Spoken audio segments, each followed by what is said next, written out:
प्रेम ऐसी चीज है कि वो सबको पिघला दे। और राइट डायरेक्शन का मतलब होता है कि फ्रेंडशिप और रिश्ते ऐसे होने चाहिए कि आपको वो एक सही रास्ता दिखा सके, रास्ता ऐसा दिखाए कि आप जीवन भर उसे याद करो कि फ्रेंड ऐसा होना चाहिए। अगर मैं उस टाइम उसकी बात नहीं मानता तो मैं आज भटक रहा होता, मेरी लाइन कुछ और रही होती और मेरी जो इन्वायरमेंट है, मेरा सर्कल है, वो खराब हो जाता और मैं कहीं का नहीं रहता। उसी तरह श्री कृष्ण हमें ये सीख देते हैं जब श्री कृष्ण सुदामा को बोलते हैं कि देखो समय आ गया कि तुम्हें एक रास्ता दिखाना चाहता हूं मैं। तो बोला क्या रास्ता? बोला हाँ, आपने कहा था कि मुझे माया का दर्शन दिखाओगे। तो बोला ठीक है, आज तो मैं नहीं दिखाऊंगा, अभी थोड़ा और समय आने दो, 2-4 दिन इधर उधर होने दो। तो बोला ठीक है, जब इतना इंतजार किया तो और कर लूंगा। तो सुदामा के पास बैठ जाते हैं, 4-5 दिन हो जाता है। तो बोला चलो गोमती नदी है पास में, वहां स्नान करते हैं। तो बोला ठीक है। सुबह सुबह का टाइम था तो जाते हैं गोमती नदी में, स्नान करते हैं। पहले डुबकी लगाते हैं श्री कृष्ण, डुबकी लगाते ही बाहर आते हैं, बाहर आते ही वो पीतांबर पहनने लगते हैं। उसी टाइम सुदामा डुबकी लगाते हैं और जैसे ही डुबकी लगाते हैं तो ऐसा लगता है चारों तरफ बाढ़ आने लग गई। जब बाढ़ आती है तो उसी बाढ़ में वो इधर उधर होने लग जाते हैं और डर लगता है उनको कि मैं डूब नहीं जाऊं। और सामने किनारा रहता है, उसको पकड़ के चढ़ जाते हैं। चढ़ते ही देखते हैं सामने गांव है। जैसे जैसे वो पैदल चलते हैं, पैदल चलते ही सामने एक हथनी रहती है और हथनी उससे माला पहना देती है सुदामा को।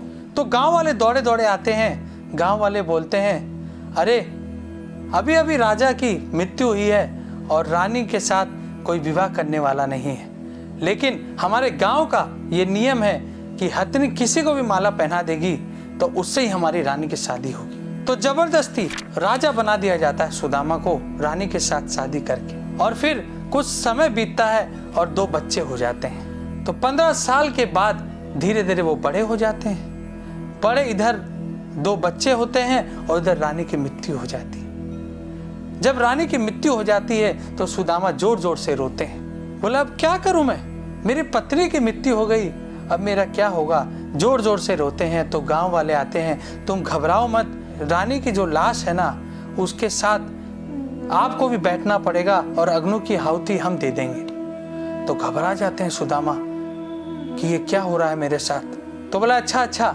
आप लोगों को जो करना है करो, लेकिन पहले मैं स्नान करना चाहता हूँ नदी में, फिर आप जो बोलोगे वो कर दूंगा मैं। बोला ठीक है। तो सैनिक लोग सब ध्यान रखते हैं कहीं भाग ना जाए।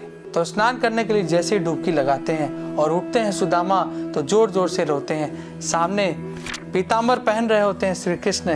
तो श्री कृष्ण पूछते हैं अरे रो रहे क्यों हो? बोला अरे ये सब थे सैनिक वगैरह कहाँ चले गए? बोला ये सब मेरी माया है।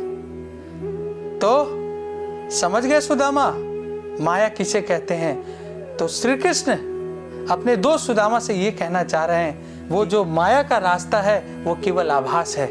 जैसे हम बचपन में छोटे रहते हैं तो हमारी जिंदगी कुछ और रहती है, हम हवा में उड़ते हैं। जब हम थोड़े जवान होते हैं तो हमारी ज़िंदगी और अलग हो जाती है और जब हमारी शादी होती है तो लाइफ में अलग ही बदलाव आ जाता है। हम इतने खुश होते हैं कि क्या पता हमें क्या हो गया। और जब हमें कोई जॉब मिलता है या हम कोई बिजनेस की ऊंचाइयों तक पहुंच जाते हैं तो हमारी ज़िंदगी और खुशहाल होती है, हम सोचते हैं। लेकिन धीरे धीरे हम उससे भी ऊब जाते हैं और जब उम्र आती है तो हम सोचते हैं कि हम भगवान में क्यों नहीं लगते ना लगे। आज तक हमने जीवन भर सब कुछ किया, लेकिन हमने भगवान के लिए हम धर्म का रास्ता क्यों नहीं अपनाया। हमें पछतावा होता है लेकिन देर हो चुकी होती है। तो ये माया, ये सब चीजें सब आभास है। तो भगवान बोलते हैं लास्ट में मैं ही देखूंगा, मैं ही सब में हूं और मुझ में ही सब है।